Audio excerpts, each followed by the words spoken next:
We good, Christy, to get started? All right, is everybody ready? Looks good. All right, well, thank you all for coming out on probably minimal sleep. I know how I'm feeling right now, and we'll sleep Wednesday, I guess, because we're not done yet. Well, first of all, and we'll have more to say about this tomorrow, of course, but just off the cuff, I mean, obviously, congratulations to the team, the players, the coaches, the management, the front office management, the business side, all the staff, everybody in the arena. I mean, what an amazing and historic moment for that Thunder family. And obviously, of course, and the owners who have made all of this possible since 2008. Clay and his group obviously deserve a lot of the credit for all of this. But obviously, congratulations to Oklahoma City. What a monumental moment in our city's history. Our team has achieved sports immortality, and that opens doors for us as a community that we'll be walking through, not just for years to come, but decades to come. And that's what was really accomplished last night for Oklahoma City. These last few weeks, I've said something similar relative to being in the NBA Finals, that, win or lose, this is such a platform. There's hundreds of people here covering this from around the world. Every conversation for the next 5 years will start with the Thunder because of this opportunity, win or lose. But win extends that opportunity really into perpetuity, because now you're a champion city, and that can never be taken away from you. So it's just an amazing moment, and we'll certainly try to capture some of that tomorrow. And I just want to congratulate everybody for planning this in just a few hours. I'm kidding. This has not been planned in just a few hours, as Coach Carlisle pointed out yesterday, apparently. But the reality is this is a Herculean effort, especially if you want to do it right. There probably has been a community that's planned this in 48 hours, but it probably didn't go as smoothly as I hope tomorrow will. So too many names to mention, but so many amazing people have been working on this for weeks, and they had to. I mean, that's just the reality of it. We understood that it might not happen, and that's part of the deal. And we certainly didn't ever want to step on what the team was doing, but we wanted to celebrate this in appropriate fashion, and to do so, we had to plan. And so there's a lot of city staff involved in this, and that's what you see obviously represented up here, but certainly much credit to the team and the Chamber of Commerce, downtown OKC, lots of entities in our city have pulled together to make this possible. And what this is merely the biggest event in the history of Oklahoma City. This is going to be unlike anything we've ever seen. Somebody told me yesterday that OU 1985 football championship team had a parade in downtown. Something for you to research, Steve. I was told that the Blazers, I think, maybe had something. So there's some precedent, but obviously the numbers are going to be staggering tomorrow, and that's exciting. And I'm not trying to diminish them. I will say here at this podium today, I want to invite all the residents of our city, that's 712,000 people, all the residents of the metro area, that's 1.5 million, all Thunder fans across the state and across the world to come. I recognize that everybody will, or is interested, or is physically able, but you are welcome. If you want to be here, this is the moment you've been waiting for. And interestingly enough, people have talked to me literally about this for 2 years. It's like people really are into parades, as it turns out, and they've been waiting for this. So here it is. So come. And along those same lines, and I don't do this lightly. I mean, I understand what I'm about to say puts pressure on employers, but I wouldn't do this under any other circumstances. But I do encourage the employers of Oklahoma City to accommodate the attendance of their employees and those who are in charge of anyone's schedule, whether you have a meeting, whether you have a gathering of any kind. I apologize for the inconvenience, but these moments only come along once in a lifetime. And I say that saying, I hope that we're on the start of a dynasty, but you only get your first championship once, and it truly is once in a lifetime for our city. And I hope that as to the greatest extent possible, people can allow anyone whose schedule might be a little bit in their control to come and participate in this. Okay, so having said that, having just encouraged basically 4 million people to come to downtown Oklahoma City tomorrow, I now want to ask everyone who does come for your patience, for your grace, and for a full understanding that though what we may outline today is, maybe a couple hours of programming, this is an all-day affair if you want to come to this. Like this, the ingress and egress is going to be hours, right? I mean, where would you even park all these people? I mean, think about the things that we have here of the greatest magnitude. Things like the Kings of Leon concert that had, I think 30,000 people. Things like our games that have 18,000. And then obviously multiply that times many, many, many, many multiples. We're just not built for that. And we're not going to be able to build for that in the next 24 hours. So, things that you may have thought were once absurd, like, I don't know, parking your car in Paseo and walking to downtown, right, are things you have to consider tomorrow. And obviously, public transit is something we want to strongly encourage, and we're going to have our public transit director talk about that in a moment. But expect lots of walking, expect lots of time, and just be ready to show grace to each other. Exhibit the Oklahoma Standard tomorrow. And bring water. And that's critical. I mean, think about all those people. You can't even assume, hey, I know where there's a gas station, I'll just jump in there. I mean, the shelves will probably be empty. I mean, you gotta kind of take care of yourself tomorrow. Bring some water, bring a bottle, that you can maybe refill. And I think we'll speak to that probably in a few minutes as well. Okay, now let me give you a little bit more detail about what we're even talking about. So there's really two main components open to the public, and a third component that's more of that's just a television event. And so let me lay all that out. So starting at 9, there will be some programming inside the arena. That is not open to the public, but that will be broadcast on television, and that will be broadcast on the screens around the parade route and in Scissortail Park. So of course, we're encouraging people to get going early.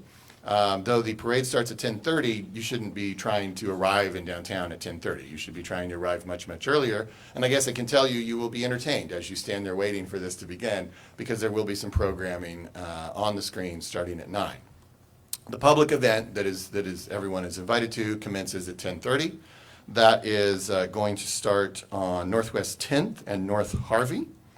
That will head south on Harvey, then west on Fifth Street. And by the way, there's a map of all of this, but just for a verbal description, you're going to go down Harvey from 10th Street. Then you're going to turn west. We're going to turn west on 5th.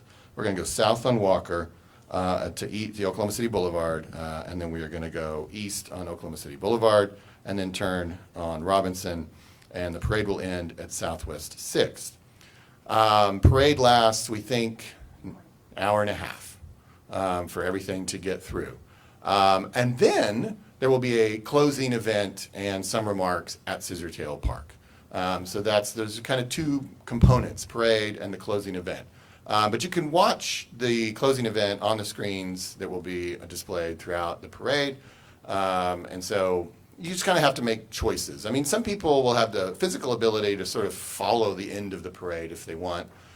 Down to Scissortail Park, but that's not for everybody. And some people may want to just park down here, park themselves, not their car. That opportunity will have sailed, I'm sure, by 5 a.m. But park themselves down here and and kind of enjoy it here. But I would say this will probably be, this being the Scissortail Park area, will most likely be by far the most crowded part of this whole place. So if you actually want to see anything, you might want to be at 10th Street, you might want to spread yourself out, down up on Harvey. I mean, think about how hundreds of thousands of people spread across, mile and how long is this? Have we a mile? 2 miles? Think about how, 2 miles sounds like a long way, but dropping hundreds of thousands of people along that is obviously going to create situations where it's many people deep. And so your parade strategy is probably best executed by trying to be in some of the places farther from Scissortail Park. That's just my thought, You obviously have to make your own decisions about where you want to be. Okay, so all of these details and more, I think we're going to be continuing to enhance some of the information available at the website in the hours ahead. But okcparade.com is the website for all of this, okcparade.com. All right. Before we get to our guests, let me make sure I've covered everything that Christy Yeager has provided. I should add, street closures are starting to happen now. And so it's already getting a little rough in downtown. And that brings me to a point I made last night that I want to reiterate today. If you have a downtown business or entity, normal operations are not possible tomorrow, and I apologize for that. But analogize it to a weather closure, like an enormous snowstorm or something. I'm the dean of a law school downtown, so I'm actually dealing with this morning. We're closing. It's not possible to continue functioning on Tuesday. So there's the ask of employers across the city to allow their employees to participate, and then there's the reality of if you are downtown, you simply cannot continue your normal operations on Tuesday, and you will have to probably act accordingly. A few tips to enjoy in addition to what I've already said. Arrive early, obviously. 10:30 parade start, but you should be thinking, it's up to you. You may use your own judgment, but I think if you're not thinking about getting down here by 8 or 9 o'clock, I think you're putting yourself in a challenging situation. And you may want to get here much, much earlier than that. That's up to you. The parade route will be blocked off. And so just think about that. It's kind of like the marathon. If you're on the wrong side of something, you won't be able to get to the other side of it. So if you park on the west side of the parade route after 8:30, you will not be able to get to the east without going very far north or south. So make a plan on that. And again, just be ready for inconvenience. Cell service. Our cell infrastructure of downtown Oklahoma City, is Jennifer Nakayama here? Yeah. How many people work in downtown? What's our downtown population that we tell people? About 80,000 people is what we generally have a downtown built for on a standard workday, and imagine that times many multiples, right? So have a plan, have a meeting place, have other ideas for how to communicate with people. Cell service is going to be very, very difficult, and so maybe set up some meeting places with anyone that you have to separate from. Again, bring your own water bottle and snacks, food and water. I'm sure there'll be as many opportunities as people are going to try to provide for you, but again, just with the sheer magnitude of the numbers, it's going to be challenging if you didn't bring your own.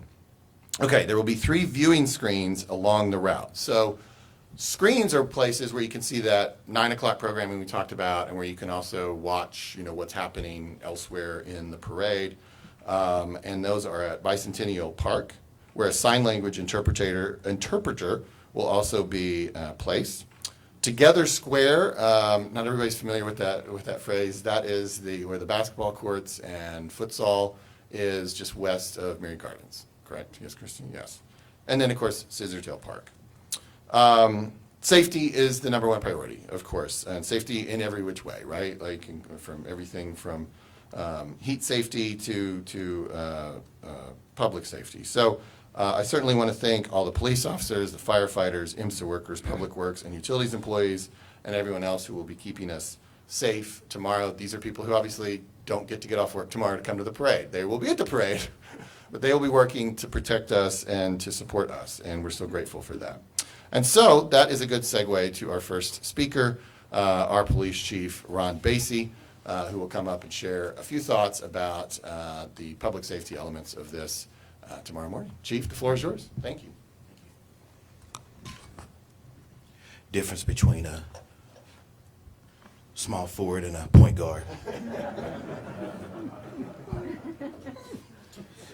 Thank you, Mayor, and thank you all for being here. First and foremost, I want to offer my congratulations, echo the thoughts of the mayor, to the Thunder organization. I said this last week. A lot of people don't know this. They won the G League championship last year and the NBA championship this year.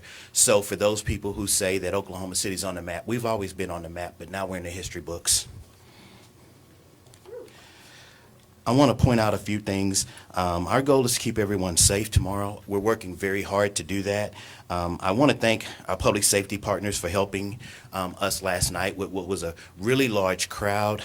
I want to specifically thank Captain Audria George and her team that have worked tirelessly leading up to these events to try to make sure that everything went smoothly and, again, to keep people safe.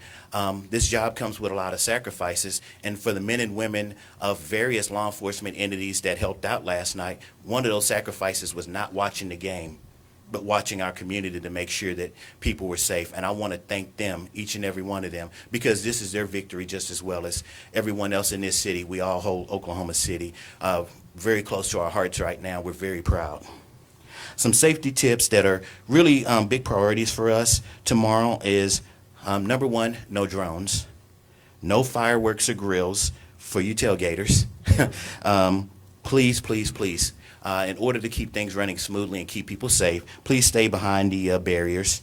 Don't leave bags unattended. And if you see a bag that's unattended, please report that. Call 911 or reach out to your nearest police officer. There will be plenty, and let us know. Please, if you see anything suspicious or anything that's inappropriate, please also alert the police so that we can respond accordingly. And again, try to keep people safe. Please celebrate responsibly.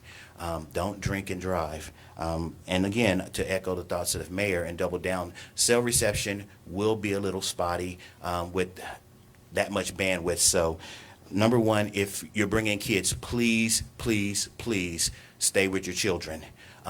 Number two, make sure that your children know your contact information or have that contact information on them. And third, have a plan. Have a plan to meet at a certain location if you get separated.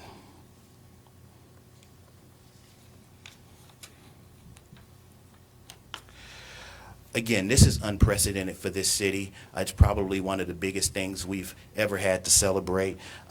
We want everyone to be the best version of themselves. You know, the Oklahoma City Thunder have represented this city on the biggest stage there is, and they did it brilliantly. We want to make sure that we celebrate them the exact same way they represented us. So again, I'm going to ask everyone to be on their best conduct. One city, one team. Let's take care of each other. Let's go Thunder. And without further ado, I want to welcome my friend, Chief Kelly from the Fire Department.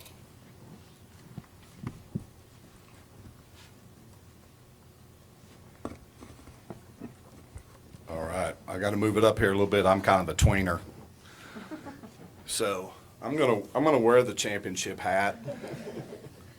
I'm not one that gets to celebrate a lot of championships. I had to think about it. I think my last one was in 1994 when I won the fire department volleyball championship. It's not on a big stage like we are today, but you know, when I thought of this and was thinking about what we're going through, the mayor said it earlier, and thank you, Mayor, for your comments, and Chief Basie, and you know, it takes a team effort to really accomplish what's going on in our city. And I thought of what the mayor brought up was the Oklahoma Standard, and that's so important, and I'm going to tie that back to how we take care of each other, how we respond, and it really is what embodied this Thunder team. Congratulations to the Oklahoma City Thunder. What a great time in our city, but really if you think about the care, compassion, grit, determination, and all of us coming together as a team, they embodied that. And it's so important, and I'm asking you tomorrow as you come together as part of this city, that you also embody that Oklahoma Standard as we take care of each other. A couple things I really want to point out is, you know, this didn't happen overnight. You always listen to Coach Dagnall, and he always talked about they win the days in between the games. And that was from pre-planning. And what we're asking you is to pre-plan for this event tomorrow. So some things that I want you to be prepared for when you show up down here to have a good time and celebrate is, remember the weather is going to be in the 80s. So it's going to be actually closer to 90.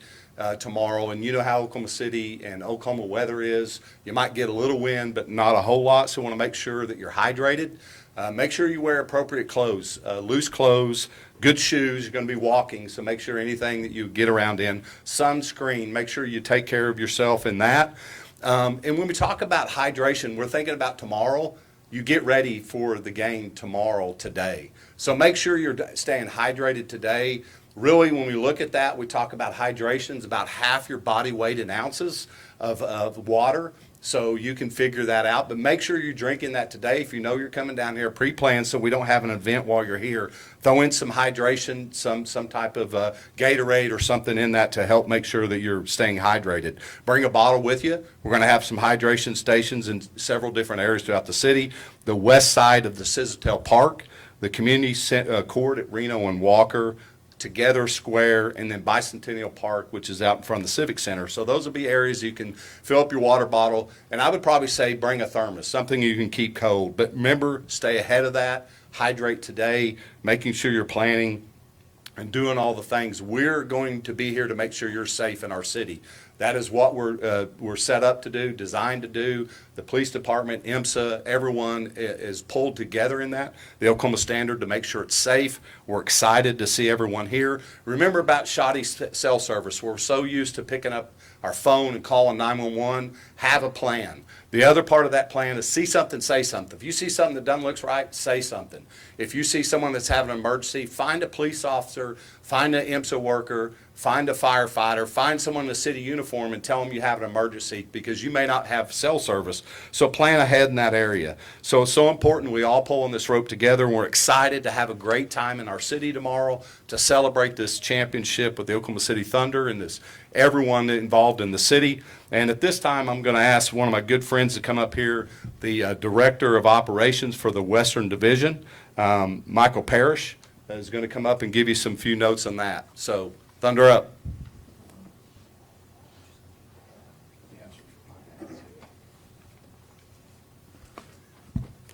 Good morning. It's exciting to be here. This is truly a historic moment. I'm born and raised in Oklahoma City. Never would have thought I would have seen the chance or seen the opportunity to have a professional NBA team and win the championship. It's pretty amazing, and very proud to be a part of it. As Chief was saying, I just kind of want to give a rundown and talk a little bit about what we're planning for tomorrow and kind of go over some things that we've been working on. First of all, I'd like to say, IMSA, we're proud to be a part of this extensive multi-agency effort and the planning started weeks ago. We were preparing for this. We've had not only local and state help come from different departments and federal agencies. We've been all the way through getting help from all over the country. Our teams are fully integrated into this unified command structure to ensure real-time coordination and response to any situation. Our top priority tomorrow is going to be public safety. To that end, we've implemented a scalable, layered medical response plan designed for dense urban environments and large crowds. I expect it's going to be very densely crowded tomorrow, so please, like Chief was saying, stay hydrated. That heat's going to go up. You're not going to feel that wind. Stay hydrated and bring some sunscreen. We're also going to have fixed first aid and cooling stations along the parade route. If you start to feel like you're getting too hot, dizziness, you stop sweating or anything like that, immediately look for not only a police officer, a firefighter, or IMSA personnel, but those first aid cooling stations will be definitely a major help for you.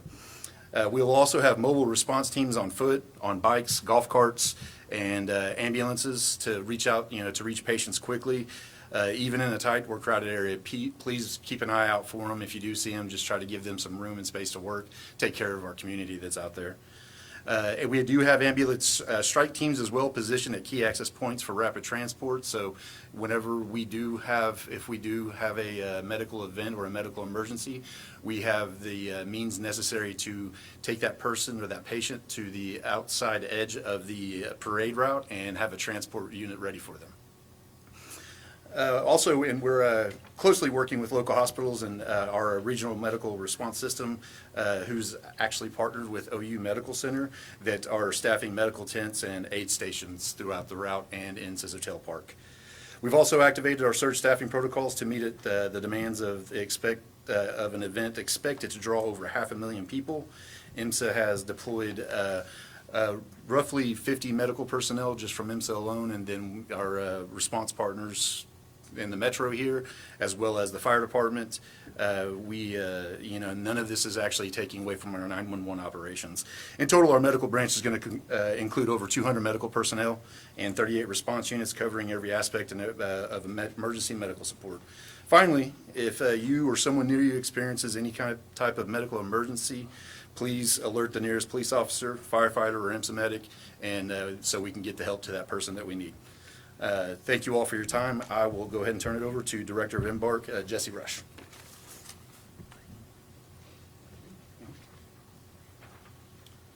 Good morning. My name is Jesse Rush. I'm the Director for Embark, our Public Transportation and Parking Department for the City of Oklahoma City. I am officially wearing my Thunder suit, Thunder colors. What an honor to be part of this team. I want to give a special shout out to Captain Audrey George. She's been helping coordinate all of this. Just really, really excited to be part of that team. So for public transit tomorrow, so we are anticipating a lot of folks downtown. So we will actually be shutting down our transit center to the public, but we will be relocating our transit center to the Oklahoma City Fairgrounds. So we'll still be providing transit service tomorrow during the parade and during the event. So please plan ahead when it comes to transit. There will be a lot of detours in place, and we're anticipating some service delays with the amount of folks that we anticipate being downtown. That includes our fixed route service and our BRT service. For the Oklahoma City streetcar, we will not begin service until the parade concludes, and we have coordinated with Captain George that it is safe to do so. When it comes to parking downtown, so with the parade route downtown, there's going to be many street closures, including the streets adjacent to the parade route. And so there's going to be limited parking downtown. So it is first come, first served. So please get downtown as soon as possible. That includes on-street parking. If you are in one of the areas that has been shut down, we ask that you move your vehicle as soon as possible. It will be towed. That would be for the safety of those included in the parade and the folks coming downtown. We will have we'll have two public parking garages open to the public. That is the Century Center garage at the northeast corner of Sheridan and EK Gaylord, and then the Convention Center garage directly adjacent to the Omni Hotel here. Most importantly, we will be offering Park and Ride, right? So we have partnered with 3 locations for Park and Ride. The first being at Remington Park. We're anticipating about 3,000 parking spaces available at Remington Park. We'll be providing 15-minute shuttles from Remington Park to downtown. We're going to try to get you as close as we can to the parade, but doing that safely and with that world-class service that we always provide. We're also going to have a Park and Ride location at the state capitol, the South Lot. Same situation there. We'll be providing Park and Ride shuttle service from that South Lot at state capitol to downtown. And then finally, at the OKC Fairgrounds, we'll have a Park and Ride location there. We're anticipating about 2,000 parking spaces being available there. Again, first come, first serve, and we'll be providing 15-minute frequency shuttle service from the fairgrounds there to downtown. Again, we're going to be trying to get you as close as we possibly can to the parade route, and then we'll also be providing those shuttle services back to those Park and Ride locations. So we're going to bring you downtown, and we're going to get you back to your cars as safely as possible. We do recommend that you carpool, right, with the amount of folks that we're expecting downtown. The least amount of cars as possible is helpful. With that, a safety tip, there are going to be a lot of folks downtown, so please be aware there's going to be a lot of folks crossing streets, so please be on the lookout for pedestrians. And then again, just that Oklahoma standard, look out for each other. Has been mentioned several times, if you see something, be sure to say something. Reach out to anybody that you see in a city uniform. Anybody wearing an Embark vest can also help, so just be sure to reach out. And so we're looking forward to doing this, and go Thunder. So at this point, I'll turn it back over to Mayor Holt.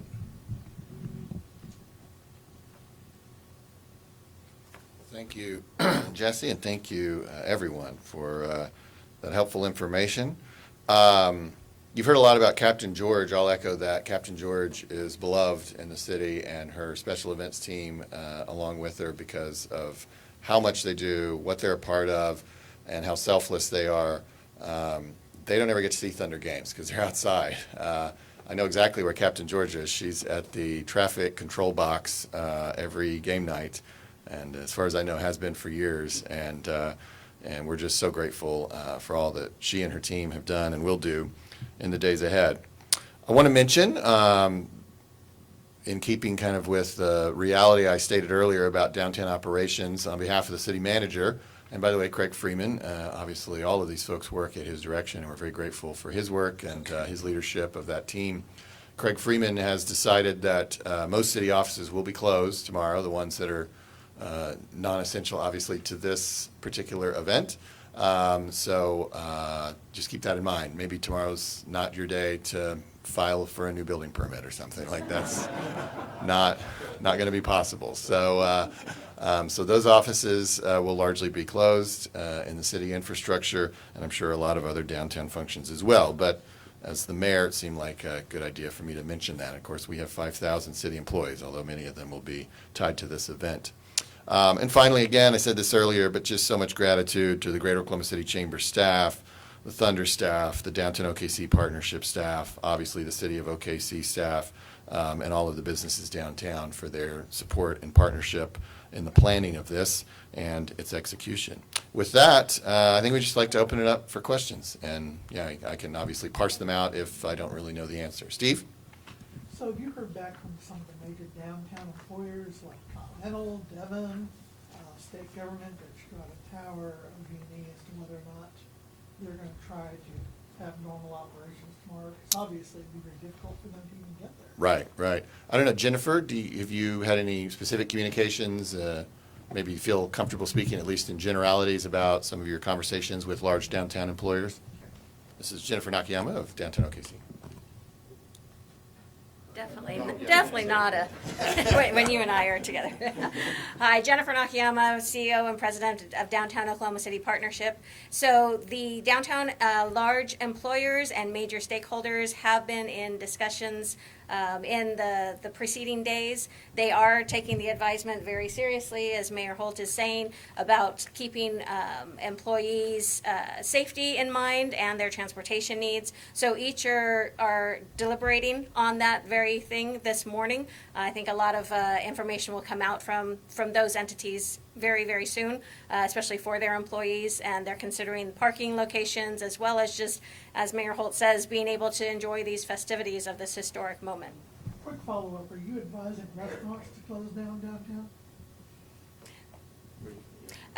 No, we have not. The city and DOKC are not advising necessarily for restaurants and retail to shut down. It is everybody's own business decision, and we understand that their business plans need to take precedence over anything that the mayor or any organization advises in that sense. But we do know that there are going to be on the order of several 100,000, gratefully so, coming to celebrate our city, and there will be a lot of foot traffic and other things looking for services. So it can be an opportunity for a lot of retail and restaurants, but we also understand that there may be a pinch point to get your staffing and your resources, your deliveries, things like that. So a lot of things weighing into those decisions for them. Yeah, I think earlier and throughout when we've been talking about, the operations of downtown entities, we're talking about office workers. I think to your point, Steve, yeah, I mean, obviously, it would be to our benefit if a lot of restaurants and retailers would remain open, but, that's ultimately a decision they'll have to make. But, yes. On the public safety side, I know the police chief just talked about the presence that police officers will have in all this. Can you talk about more of the partnerships from across the metro coming in to work with this? And also, is there a number that we could get of how many, law enforcement officers will be on this? Obviously, last night there was a shooting on the west side of Sister Park or east side.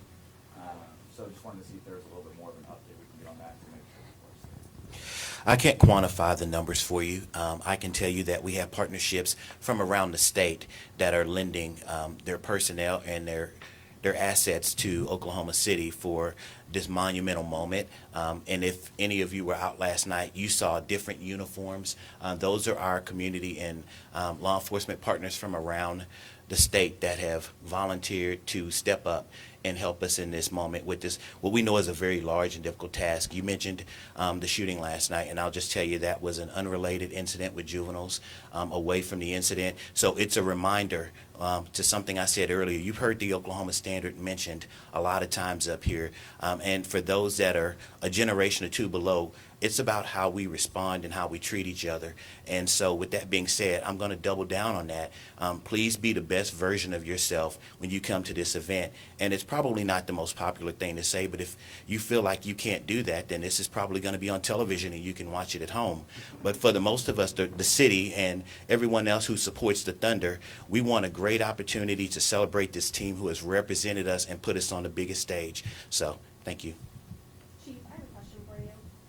Are these all local law enforcement partnerships, or are we seeing like National Guard come in, anything like that? Yes, we do have some partnerships. You will probably see National Guard uniforms, and very glad you asked that question. They're there to help keep people safe. You're going to see uniforms they're all in-state, but you'll have people from, I don't want to start naming people because I'll leave people out, but you'll see state agencies, you'll see county agencies, you'll see local municipalities from all over the state that are coming here to help us with this event. And I can't thank those agencies enough for their partnership and their friendship and their collaboration. Chief, how many agencies are going to be assisting tomorrow? Do you have a count? I don't have that exact number for you at this moment. Dozens? I don't know that it's dozens, but it's quite a few. Okay.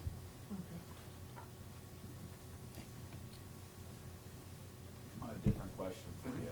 Yep. We just asked about the National Guard and potential other partnerships, but has there been conversations with the state government, the governor, about, potentially the state giving resources to the city of Oklahoma City? Because obviously, there's a law enforcement thing, but anything else like emergency response?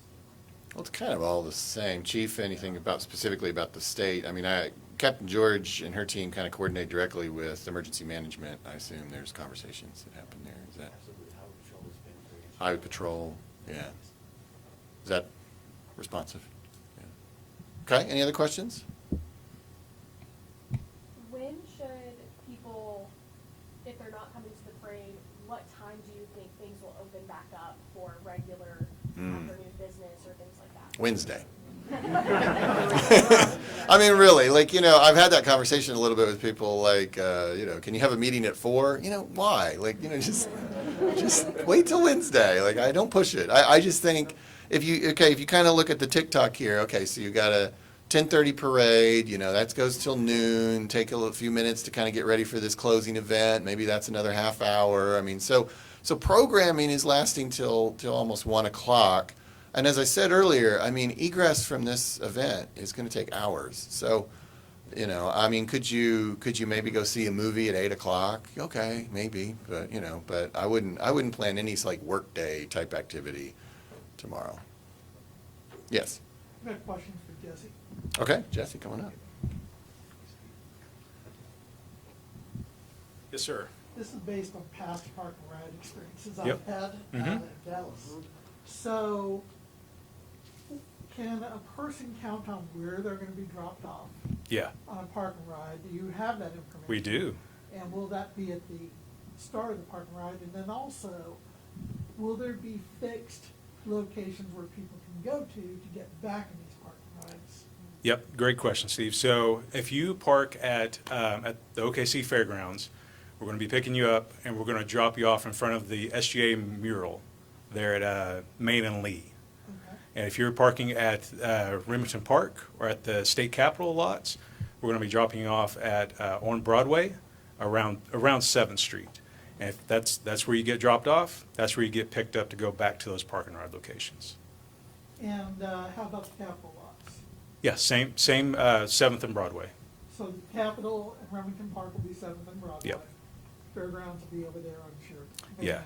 yeah, exactly. So if you think about it, right, with the OKC Fairgrounds being on the west side of Oklahoma City, similar to what Mayor Holt has said, if you're on the west side, you're going to be on the west side, right? So we will drop you off on the west side of the parade route. And then if you're coming from Remington Park or the Capitol, we're coming from the east side, we're going to drop you off on the east side of the parade. And to be clear, then people who use Embark to get around the city as a whole, they are to realize that the transfer station will not be open, it will be at the fairgrounds. 100% correct, yep. We are still providing transit services, but we are anticipating several delays. But with that point, we are exactly right. We are relocating our transit center to the OKC Fairgrounds, and that's where you'll make your transfers to other routes and things like that. Yep. Are you using buses from other systems to No. augment services, or do you feel good that you've We done we feel great, yep. that? How many do you have? So we're going to have 5 that'll be providing the parking, or 5 for each parking lot location. So we're anticipating about 15-minute frequency for those park and ride locations, and then the rest of our transit service will be providing bus service for that. Good, all right, thank you. You have the route that goes through Midtown, down to Sissetel Park and everything. Were there conversations about making it longer and adding in other spots, especially like Bricktown or I mean, we talked about everything you could possibly imagine, but ultimately just with logistics or viewing areas, I mean, you're really trying to think about, I mean, you look at things like, you know, where there's the most capacity for crowd. This just ultimately ended up, you know, working the best. And I'd say there's some really great landmarks along the way. I mean, the arena, the Oklahoma City National Memorial, you know, I mean, there's some City Hall that's going to be close to this. So, you know, I think that's nice too, the symbolism. But I think ultimately a lot of it just came down to just kind of what works logistically and where are the widest pedestrian areas for spectators. Are there any, Sure. are there any areas along the parade route designated for people with wheelchairs or mobility issues? Good question. I don't know who to answer that. The accessible area will be in front of City Hall. Okay, so there is a designated. We'll have a sign language interpreter there. Okay, so the designated accessible area is in front of City Hall, Bicentennial Park, and that is also where we'll have the sign language interpreter. Yes, Steve? Coach Carlisle announced that we'll be having buses in the parade. Yeah, well, no, he's been a part of this planning team too. We really appreciate the early announcement on that. Yeah, no, go ahead. How many buses are going to be involved? I assume those are for the team players and staff. Right, And right. will the parade feature anything else besides the team and everybody on those buses? I don't know, how many buses? Does anybody know that off the top of their head? Kind of a fun question. I don't know how many were in that video, I guess. Well, there are at least three. What's that, Dan? Not totally been finalized. Okay. On a number of things, but about a half dozen. Okay, about half a dozen buses, and yeah, there'll be like, in addition to the players themselves, which is obviously the main event, but there'll be, I think, some members of the Thunder family, you know, which are certainly well-deserved, as well as maybe some community leaders. Well, I was curious about, like, in Boston, they've got the submerged, you know, the boat. Yeah, like Buses or whatever. right, S- the ducks so, or something, yeah. Is there gonna be anything besides the buses, I guess, in the parade? Will there be- Oh, yeah, I think there'll be like trucks and trailers. I mean, nothing too fancy, no ducks. Well, I'm talking about, will there be elements of our community in that parade beyond the team?